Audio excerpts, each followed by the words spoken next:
तर विश्वांना हे जे पूर्ण इन्सिडेंट झालं काल गावामध्ये, हे आपल्याला रोखता आलं असतं का गावकऱ्यांना, ग्रामपंचायतीला? 100% रोखता आलं असतं.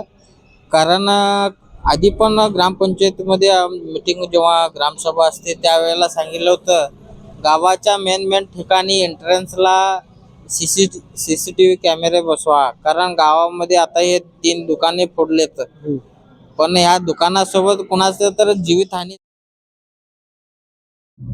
लिंबी चिंचोड़ी गांव के इतिहास में ऐसा बहुत ही कम बार हुआ है कि गांव में जो है दरोड़ा गिरा है, गांव में जो है किसी का दुकान फोड़ा गया है, घर फोड़ा गया है। ऐसी बहुत ही कम जो है हमें इंस्टेंसेस देखने के लिए मिलते हैं, किस्से देखने के लिए मिलते हैं।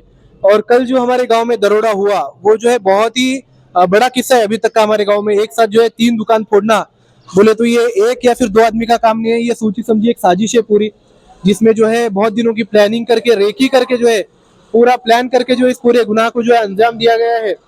और इस गुनाह को जो है किस तरीके से रोका गया होता है, इसके बारे में जो है हम हमारे लिंबी चिंचोड़ी गांव के युवा नेते हमारे बड़े भाई विश्वा अण्णा जवळगे के साथ बात करेंगे बोलते। तर विश्वा अण्णा, हे जे पूर्ण इन्सिडेंट झालं काल गावामध्ये, हे आपल्याला रोखता आलं असतं का गावकऱ्यांना, ग्रामपंचायतीला? 100% रोखता आलं असतं.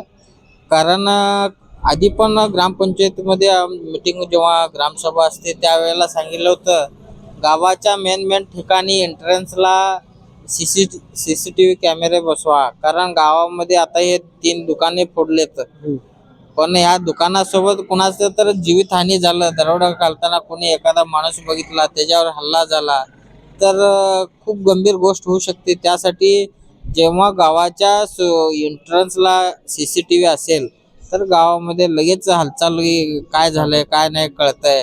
किंवा एखादा चोर चोरी करताना फर्स्ट टाइम येऊ शकत नाही, 2-3 वेळा येत असते, बघून वातावरण बघून जात असते. ते सीसीटीव्ही मध्ये त्यांनी पाहणी करताना आम्हालाच दिसतंय ना. त्याच्या चोरी करण्याच्या आधीच हा माणूस रात्री 1-2 ला इकडून फेरी मारायला लागले तर हा कोण आहे, तर आपण चोरी होण्याच्या आधी आम्ही त्याची चौकशी करू शकतो. त्यासाठी सीसीटीव्ही बसवणं गरजेचं आहे. ग्रामपंचायतनं याच्यामध्ये मोठं निर्णय घेऊन लवकरात लवकर सीसीटीव्ही बसवावं ना, अन्यथा असंच दरोडे होत जातील आणि कुणाच्या तर जीवाला धोका होऊ शकतोय. बरोबर आहे. आणि सीआरएस फंड येते आपल्याला कोणाकडनं, पॉवर ग्रिड कडनं जे वर्षाला एक सीआरएस फंड येत असते, त्या फंडचा वापर कुठे होतोय तुमच्या हिशोबाने? जर सीसीटीव्ही आपण लावत नसेल, जर आपण गावातील रस्त्यांची आपण दुरावस्था बघत आहोत, तर ते पैसे जातात कुठे? मग त्या पैशांचा तरी वापर करायला पाहिजे ना. नाही, आता ते सीआरएस फंड कुठं जाते, काय असतंय ते आता ते ग्रामसेवकालाच विचारावं लागतंय नेमकं काय होतंय काय नाही. चोरी भी गाव में आओ. ग्रामसेवकाला विचारावं, कारण आम्ही तर त्याच्यात लक्ष घातलो नाही. आता तुम्ही म्हटल्यासारखं ते रक्कम कुठं खर्च केलं ते ग्रामसेवकाला विचारल्यावरच कळणार आहे. कारण सीआरएस फंड हे खूप मोठा फंड असते बॉस.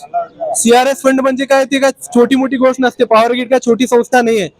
ज्या ज्या गावामध्ये जिथे जिथे इंडस्ट्रियल एरिया असेल, ज्या ज्या गावामध्ये जिथे जिथे बिझनेसेस असतील, त्या बिझनेसला जे एक सरकारकडनं एक निर्देश असते त्यांना, की तुमच्याकडचे जे काही फायदा होईल त्या फायद्यातील एक रक्कम जी आहे टॅक्स इन्व्हेजनसाठी जी आहे, ती रक्कम जी आहे गावाच्या सुधारणेसाठी, त्या गावाला दत्तक घेतलं जातंय, त्या गावातील जे काही प्रॉब्लेम असते त्याला सॉल्व्ह करण्यासाठी हे फंड दिलेलं असते. तर हे फंड जाते कुठं? जर तुम्ही त्या फंडचा वापर करून सीसीटीव्ही लावला असता तर आज गावामध्ये एवढी मोठी घटना घडली नसती. बरोबर आहे, सत्यात आम्ही नाही, पण आम्ही असतो तर आधी विचार केला असता या गोष्टीचा. ग्रामपंचायत मध्ये सत्ता तर आपली नाही, आम्ही ग्रामपंचायत सत्तेतला भाग पण नाही, परंतु एक जागरूक नागरिक म्हणून आम्ही 2-3 वेळा बोललोय मीटिंग मध्ये. आणि आता परत एकदा ग्रामसभेत आम्ही हे विषय उठवू आणि सीसीटीव्ही बसवायला लावू. आणि तुम्ही ते सीआरएस फंड वगैरे म्हटलो ना, ते आता आम्ही ग्रामसेवकाला चौकशी करू. बरोबर आहे, नेमकं कुठं काय खर्च केला सांगा. आम्ही पण असेच आता मुद्दे गावातले एक एक करून उठवणार आहोत. आमच्या गावामध्ये खूप सारे असे जागा आहेत ज्या ठिकाणी जे आहे विकासाचं काही शुल्लक सुद्धा काम झालेलं नाहीये. विकासाचं तुम्ही विचारच करू नका, तिथं विकासाचं व्ही पण दिसत नाहीये.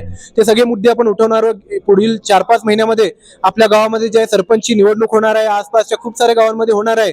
तर मी अजून एकदा सर्वांना हेच निवेदन करतो, ज्या कोणत्या गावामध्ये जिथे कुठे तुम्हाला कोणतीही असुविधा वाटत असेल, तुमचं ग्रामपंचायत काम करत नसेल, तर आम्हाला सुचवा. आम्हाला व्हिडिओ काढून पाठवा. आम्ही जे तुमची बातमी लावण्याचा प्रयत्न करू. खालील दिलेल्या नंबरवर जे तुम्ही आम्हाला संपर्क साधू शकता. आम्ही जे तुमची बातमी लावण्याचा प्रयत्न करू. जे काही तुमची समस्या असेल ते आमच्यापर्यंत पोहोचवा. आम्ही तुमची समस्या सरकारपर्यंत पोहोचवण्याचा प्रयत्न करू. मी आणि दादा इथं आहोत तुमच्या सेवेसाठी. तर धन्यवाद. जागरूक नागरिक बना. भलेही तुम्ही सत्तेत असो किंवा नसो, जागरूक नागरिक बना, ज्यामुळे जे गावात होणारे हे सगळे जे कृत्य आहेत ते थांबतील आणि गावाचा विकास होईल. जर तुम्हाला ही न्यूज रिपोर्ट आवडली असेल तर याला लाईक करा, जास्तीत जास्त लोकांमध्ये शेअर करा, कमेंट बॉक्समध्ये आपले ओपिनियन कळवा आणि जाण्या अगोदर आमच्या चॅनलला सबस्क्राईब करायला विसरू नका. तोपर्यंत अलविदा. भेटूया पुन्हा. जय हिंद, जय महाराष्ट्र. धन्यवाद.